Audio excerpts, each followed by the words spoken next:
तो आज हम सीखेंगे एक नई चीज, एक बिल्कुल नई चीज सीखने वाले, बहुत इंटरेस्टिंग है, थ्योरी से रिलेटेड बात है।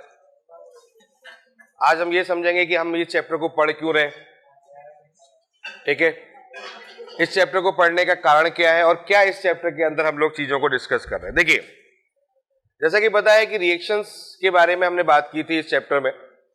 हमने कहा था कि रिएक्शन हो रही है, रिएक्शन से प्रोडक्ट का फॉर्मेशन हो रहा है, प्रोडक्ट का निर्माण हो रहा है, यानी कि रिएक्टेंट आपस में रिएक्ट कर रहे हैं, प्रोडक्ट बना रहे हैं, जिसमें हमने तीन चीजें कंडीशन की थी। पहले ही बात की थी शून्य कोटि के अनुसार, दूसरी बात की थी प्रथम कोटि के अनुसार, फिर द्वितीय कोटि के अनुसार। इस तरह की बातें हम लोग कर चुके थे, यानी कि अभिक्रिया हो रही थी।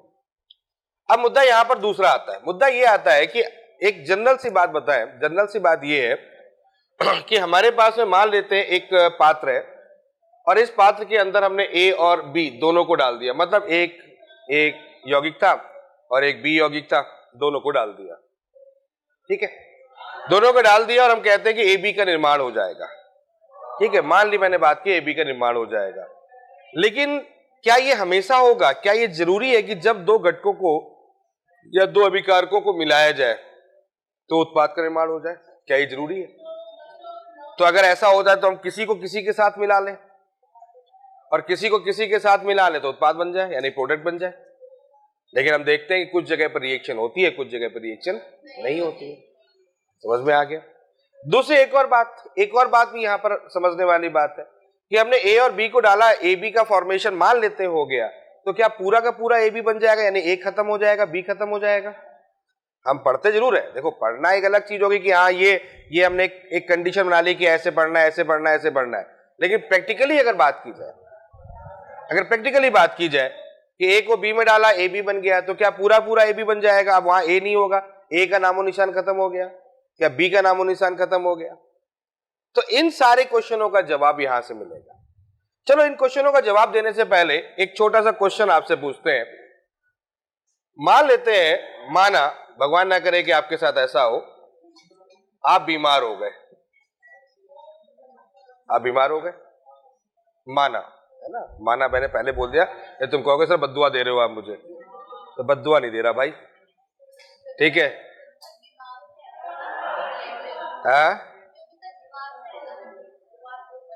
मेरे ऊपर आएगा, इसीलिए मैंने कहा माना।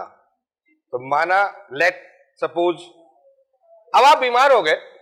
अब बीमार होने के बाद किसके पास जाओगे? डॉक्टर के पास जाओगे। ये किसके पास जाएगी? मम्मी डॉक्टर है, तो डॉक्टर के पास जाओगे।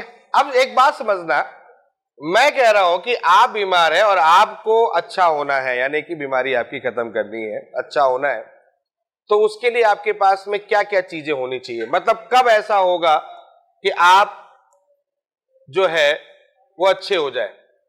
क्या पहली कंडीशन, क्या रिक्वायरमेंट होती है?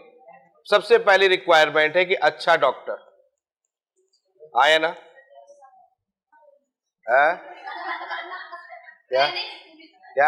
क्या बोल रही है?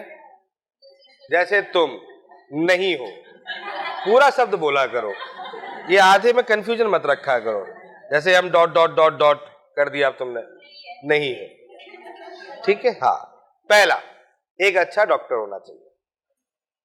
बात समझ में आ गई? अब डॉक्टर क्या करेगा? चेकअप करेगा तो क्या करेगा? दवाएं लिखेगा। दूसरी बात, यानी कि जो दवाएं होनी चाहिए, जो आपके पास दवाएं हैं, दवाएं को टाइम से खाना होगा, है ना, लेना होगा। बात सही है कि नहीं है भाई? कंडीशन समझो आप। पहले एक अच्छा डॉक्टर होना चाहिए। दूसरी बात क्या कंडीशन होनी चाहिए? कि टाइम से। उसने कहा सुबह तो फिर सुबह, खाली पेट तो मतलब खाली पेट, खाने के बाद मतलब खाने के बाद, सोने के बाद मतलब सोने के बाद। नहीं खाई जाती है, सोने से पहले होती है। हाँ, नहीं तो कहते सर सोने के बाद।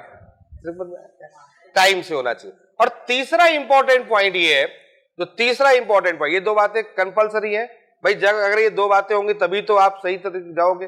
और तीसरी इंपॉर्टेंट बात ये है कि आपको जो बीमारी, जो भी प्रॉब्लम हुई है, फीवर आया, तो इसका मतलब जो भी आपने दवाओं का प्रयोग किया है वो दवाएं उस फीवर को खत्म करेगी। मतलब कहने का मतलब यह है कि वो कितने भाग इस बात पे करता है कि कितनी असर कर रही है, कितनी असर, या कितने भाग पर, कितने भाग पर, ऐसे समझ सकते हो। नहीं आया समझ में? अरे मतलब कहने का मतलब यह है कि राइट साइड में राइट पेन, मतलब हाथ में दर्द हो रहा है और असर लेफ्ट में कर रही है, नहीं होना चाहिए। या मान लेते हैं सपोज इतना बड़ा घाव है, असर इतना कर रही है, इस पर भी तो निर्भर करती है। नहीं होता कि नहीं होता है कि नहीं सर वो इतना तो सही हो गया, बस इतना और बचा हुआ है, तो दवा हमें वो चाहिए जो पूरा पूरा उस जगह पर असर करे। सेम कंडीशन केमिकल रिएक्शन के लिए होती है। तीन स्थितियां जिस तरीके से आपको बीमारी से बाहर निकलने के लिए आवश्यक है, उसी तरीके से किसी भी अभिक्रिया को होने के लिए तीन चीजों की आवश्यकता होती है। क्या? सबसे पहली चीज है अच्छा डॉक्टर। अच्छा डॉक्टर कहीं बैठा होगा, यानी कहीं ना कहीं दिशा देने वाला। डॉक्टर क्या करता है? दिशा देता है। क्या देता है? दिशा। भाई होगा कि नहीं होगा? डायरेक्शन देगा कि बेटा ये हो गया, ये हो गया, ये हो गया। क्लियर है? तो सबसे पहली चीज है कि आपका एक दिशात्मक रूप होना चाहिए, यानी कि किस दिशा में आप काम कर रहे हैं। क्लियर है? वो दिशा देगा आपको कि भाई आपको ये दिक्कत है, आपको ये खाना है, आपको ये नहीं खाना है। That is the orientation. इसको हिंदी में बोल सकते हैं दिशात्मक, मतलब ओरिएंटेशन देने वाला। क्लियर है? इसको एक तरह से ये भी कह सकते हैं कि त्रिविम देने वाला, त्रिविम कारक, इसको आगे शब्द का प्रयोग करेंगे। दूसरा, टाइम से दवा लेनी। टाइम से देना, दवा लेने का मतलब क्या होता है? इसका मतलब होता है पूर्ण संघट्ट। बात को समझना बहुत पते की बात है। पूर्ण संघट्ट यानी कि संघट्ट समझ रहे हो, टकराहट है ना। पूर्ण संघट्ट का मतलब हो गया टकराना, यानी कि इसका मतलब है परमाणु। भाई अगर सही तरीके से दवा टाइम पे नहीं लोगे, अगर दवा को सही तरीके से नहीं लोगे तो असर नहीं करेगी। असर कब करेगी? जब आप टाइम पे लोगे। कोई परमाणु कब बने? कोई परमाणु आपस में सही तरीके से टकराएंगे तभी तो यौगिक का निर्माण होगा। अगर सही तरीके से परमाणु आपस में टकराएंगे ही नहीं तो क्या यौगिक का निर्माण हो जाएगा? दो बातें समझ में आ गई।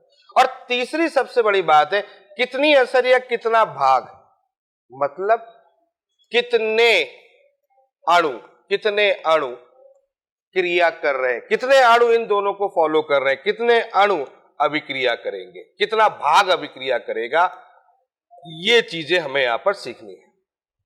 आ रही बात समझ में? इसको दिशा को हम लोग यहां पर एक शब्द का प्रयोग करते हैं P, पूर्ण संघट्ट को हम लोग प्रयोग करते हैं Z, और इसको हम प्रयोग करते हैं F। तीन चीजें होती हैं P, Z और F।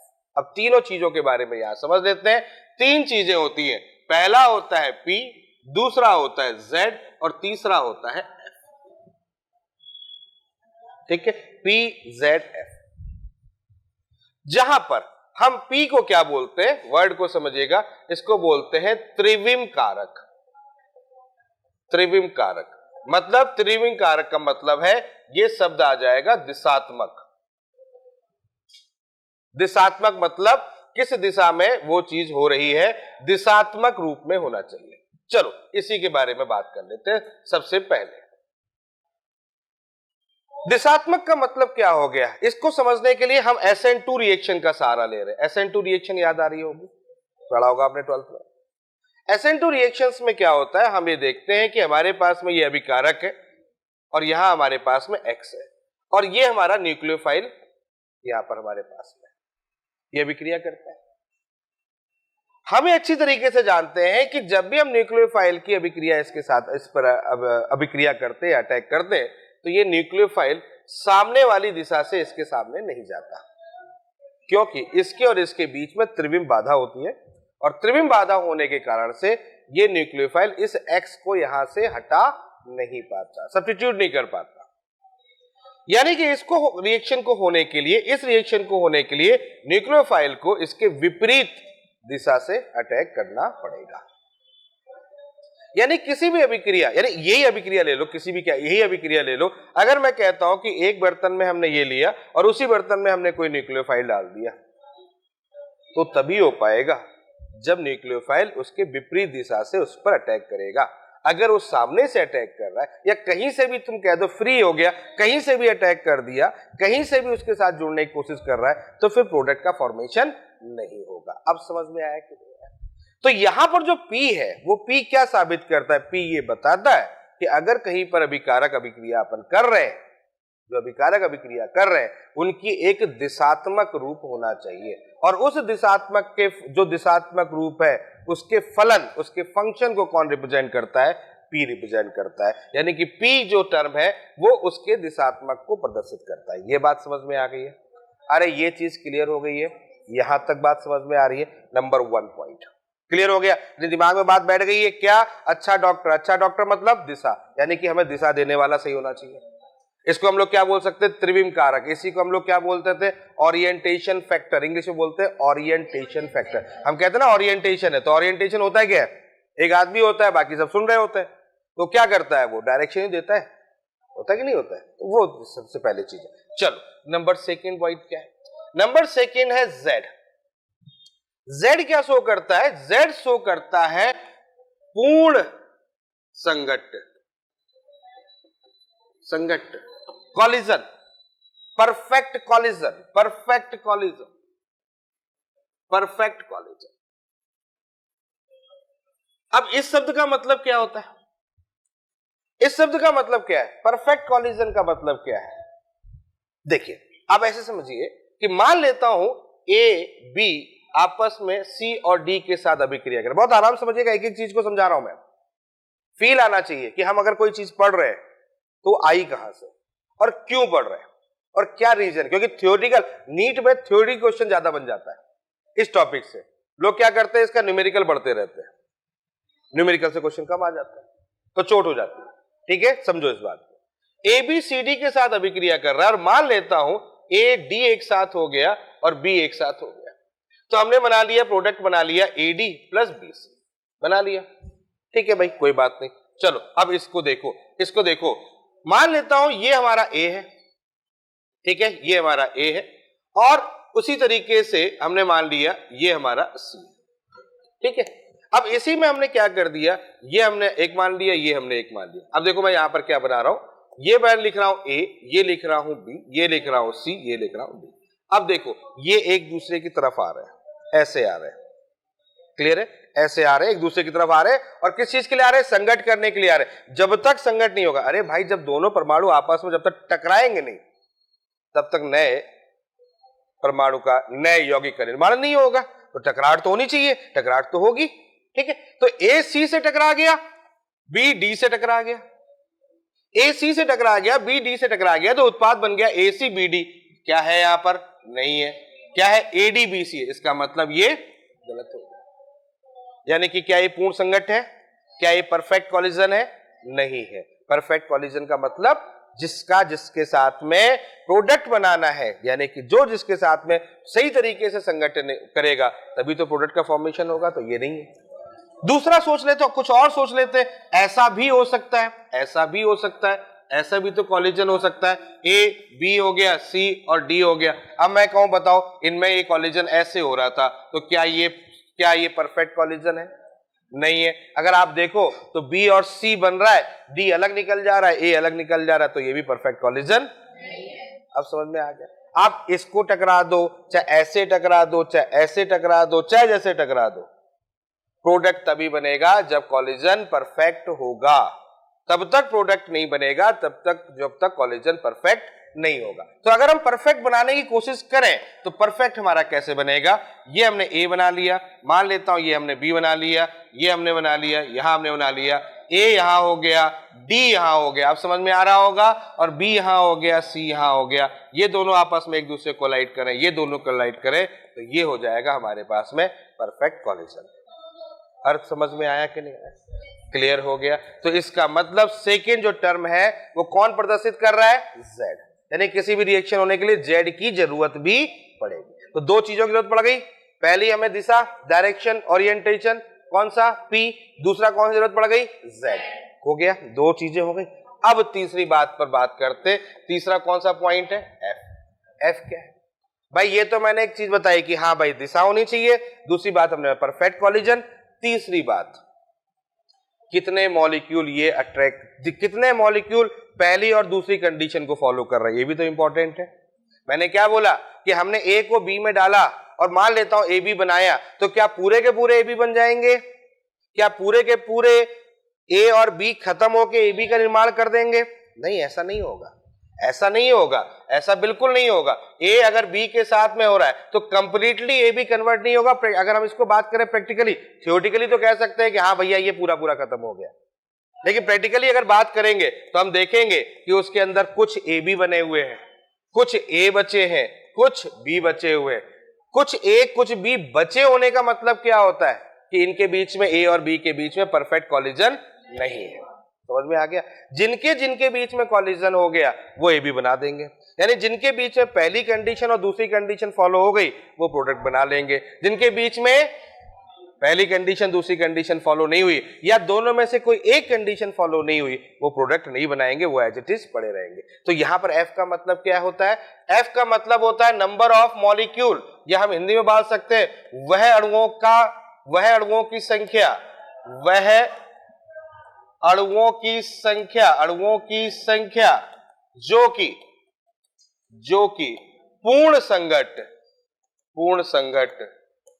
को प्रदर्शित करता है। समझ में आया? प्रदर्शित करता है। बोलो क्लियर हुआ कि नहीं हुआ? ये हमारे पास में एफ आ गया। तो अब समझ में आ गई बात, अब पॉइंट समझ में आ गया, फील आ गया होगा कि क्या कंडीशन हुई हमारे पास में, क्या फॉर्मूला था, पी जेड एफ। पी का मतलब त्रिविम कारक दिशा, जेड का मतलब पूर्ण संघट और एफ का मतलब कितने अणुओं ने पूर्ण संघट किया है। क्लियर हो गया? ठीक है। अब ये तीनों ही जो होंगे, अब सोचो ये तीनों का जो गुणनफल हमने यहां पर बता दिया आपको, कौन सा? तीनों का गुणनफल बता दिया, कौन सा? पी का, जेड का और एफ का। ये तीनों का जो गुणनफल होगा ये किसके इक्वल होगा? नेचुरल सी बात है, अभिक्रिया की दर के इक्वल होगा। अरे हाँ या ना भाई? यही तो डिसाइड करेंगे कि रेट ऑफ रिएक्शन क्या है, यही तो डिसाइड करेंगे। मतलब किसी भी रिएक्शंस के होने के रेट को कौन डिसाइड करेगा? P multiply by Z multiply by F. Clear है? और रेट को डिसाइड करने का मतलब सीधा सा पॉइंट है कि रेट इक्वल टू क्या होता है? आपको बताइए, रेट इक्वल टू किसके इक्वल होता है? K के, रेट कांस्टेंट के। तो अगर मैं रेट कांस्टेंट के रूप में लिखूं तो K इक्वल टू कितना होगा? P into Z into F. बोलो ये समझ में आया कि नहीं आया? यानी कि यहां से एक चीज निकल के आ गई, P into Z into F. Clear है? अब आगे की बात करता हूं। यहां जो F हमने लिखा है ये बेसिकली क्या है? बेसिकली F है वह अणुओं की संख्या जो कि पूर्ण संघट को प्रदर्शित करता है। अब यहां पर जो अणुओं की संख्या होती है मैं आपको बताऊं, वो अणुओं की संख्या भिन्नात्मक या फ्रैक्शन में होती है, इन फ्रैक्शन। अब आप कहोगे सर इन फ्रैक्शन का मतलब? देखो यहां पर इन फ्रैक्शन का मतलब ये है, ऐसे मान के चलो कि हमारे पास, मान लेता हूं इसमें 100 परमाणु थे, लेकिन 100 में से 20 परमाणु जो है वही आपस में ए बी बना रहे हैं। 100 में से 20 परमाणु ए बी बना रहे हैं, तो भिन्नात्मक रूप में कैसे लिखेंगे? 20/100, यानी कि इसका मतलब इसको ऐसे लिखा जाता है। आगे बात समझते हैं। एक बोल्टेजमैन साइंटिस्ट है, बोल्ट्जमैन साइंटिस्ट नाम सुना होगा, उन्होंने इस पर थोड़ा सा और एक्सपेरिमेंट किया था और इन्होंने एक फलन बताया था। बस आपको दिमाग में रखना है कि उन्होंने एफ को कुछ इस तरह से रिप्रेजेंट कर दिया, ई की पावर माइनस ई ए अपॉन आर टी। ई ए अपॉन, उन्होंने कहा कि जो एफ है वो बेसिकली ई की पावर माइनस ई ए अपॉन आर टी है। ठीक है? इसको बोल्ट्जमैन फैक्टर, बोल्ट्जमैन कारक भी बोलते हैं इसको। तो ये इन्होंने कर दिया। इसका मतलब आप ये समझ सकते हो कि ये टर्म वही टर्म है कि वो अणुओं की भिन्नात्मक संख्या या उसका फ्रैक्शन जो कि पूर्ण संघट को प्रदर्शित करता है। क्लियर हुआ कि नहीं हुआ? तो यहां पर एक टर्म आया ई की पावर माइनस ई अपॉन आर टी। अब ये क्या है ये मैं अभी थोड़ी देर बताता हूं। बिलाल अभी इतना समझो कि एफ की जगह मैं इसको रख देता हूं। ठीक है भाई साहब, आपने एफ की जगह रख दिया, कोई बात नहीं। अब सुनो आगे की बात, फिर थोड़ा सा और आगे चीजें। फिर एक साइंटिस्ट आए आर्हेनियस, उन्होंने, भाई सब लोग अपने अपने कैटेगरी बता रहे थे, अपनी अपनी चीजें बता रहे थे। आर्हेनियस आए, बोले अच्छा क्या कर रहे हो? बोले अच्छा तुमने, अच्छा ये गुणा कर दिया, अच्छा ठीक है, ये तुमने गुणा कर दिया, अच्छा बहुत बढ़िया बात है। अच्छा तुमने क्या किया? बोले तुमने भी गुणा कर दिया, अच्छा तीनों ने गुणा कर दिया। वो धीरे से आए, बोले एक काम करो, इसकी जगह ये रख दो, इसकी जगह ये रख दो, लो मेरा सूत्र तैयार हो गया। कैसे? देखो एफ वाला तो अपने बोल्ट्जमैन फैक्टर वाला हो गया, उन्होंने यहां रख दिया ई की पावर माइनस ई ए अपॉन आर टी। समझ गए?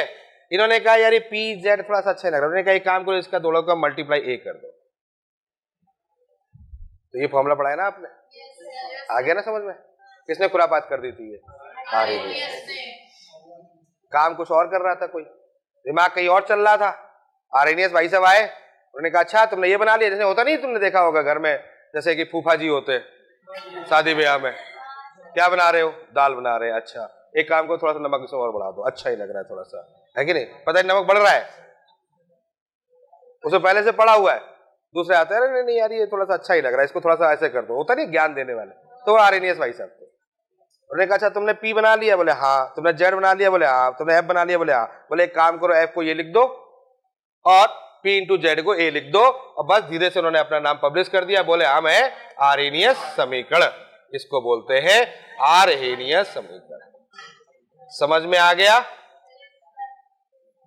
पढ़ा है ना ये, तो आर्हेनियस समीकरण के बारे में जानते थे ये बातें, कितनी बातें इसके अंदर है, अब समझ में आया कि नहीं है, क्लियर। तो k इक्वल टू ए ई की पावर माइनस ई ए अपॉन आर टी, तो हमारे सिलेबस में भी यही है और यही हमें सीखना है।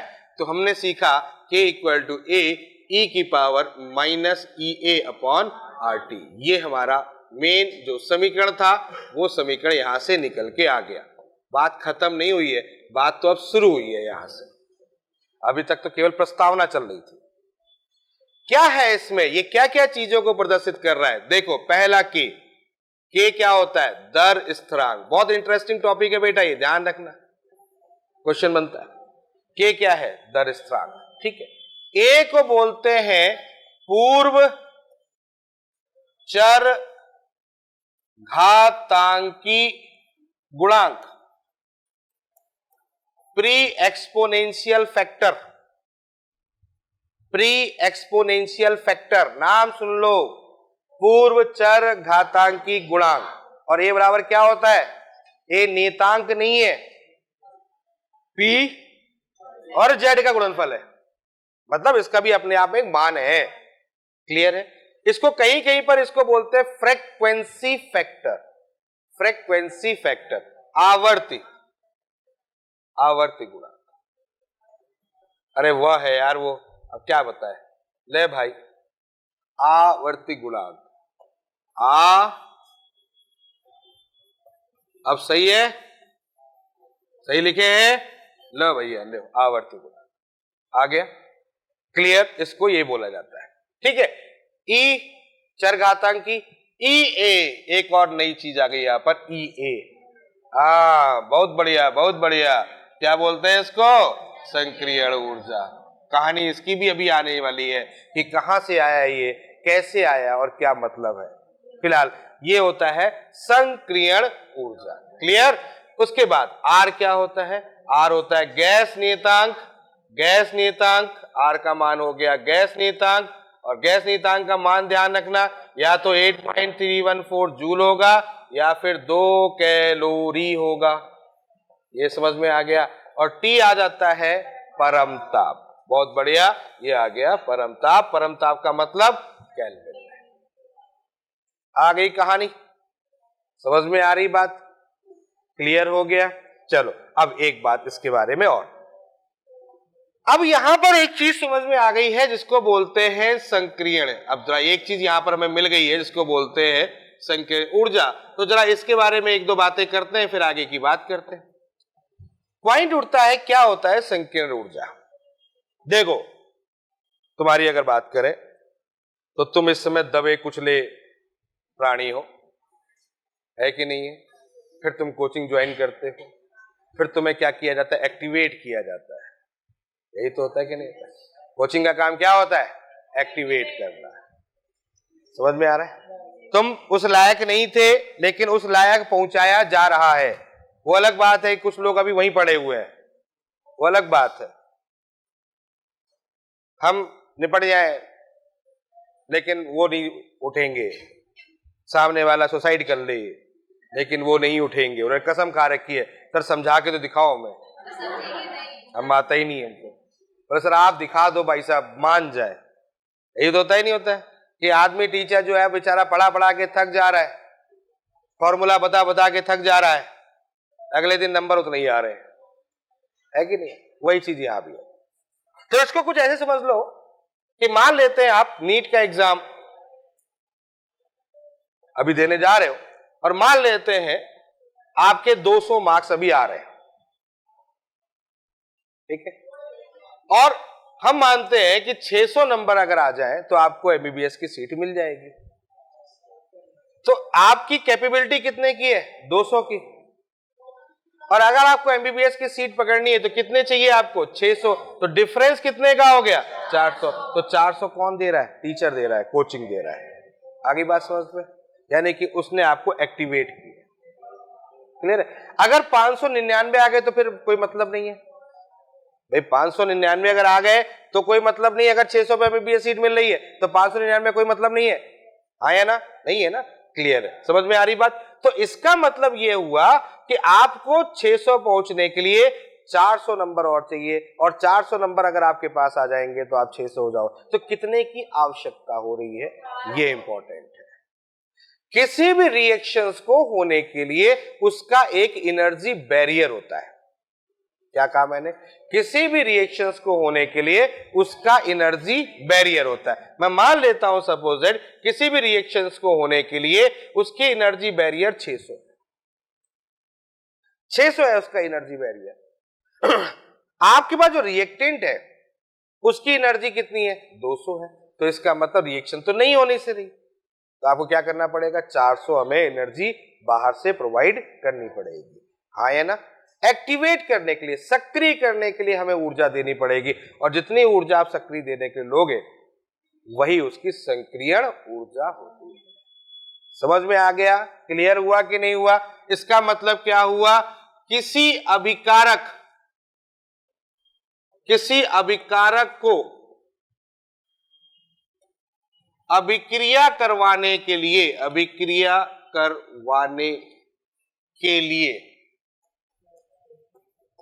या सक्रिय करने के लिए आवश्यक ऊर्जा सक्रियण ऊर्जा कहलाती है। बोलो, ये समझ में आ गया? कहलाती है। ठीक है बच्चों, समझ में आ गया? यानी कहीं पर भी किसी भी अभिकारक को सक्रिय करने के लिए जो ऊर्जा की आवश्यकता पड़ती है उसको हम लोग सक्रियण ऊर्जा दोगे तो क्या पहुंचेगा? 600 पहुंचेगा। तो 600 भी तो कुछ ना कुछ नाम होगा ना एनर्जी का। बेसिकली इसको हम लोग क्या बोलेंगे? Energy barrier. क्या बोलेंगे इसको? Energy barrier. लेकिन इसको एक और नाम से जानते हैं, इसको जानते हैं देहली ऊर्जा के नाम से। देहली ऊर्जा।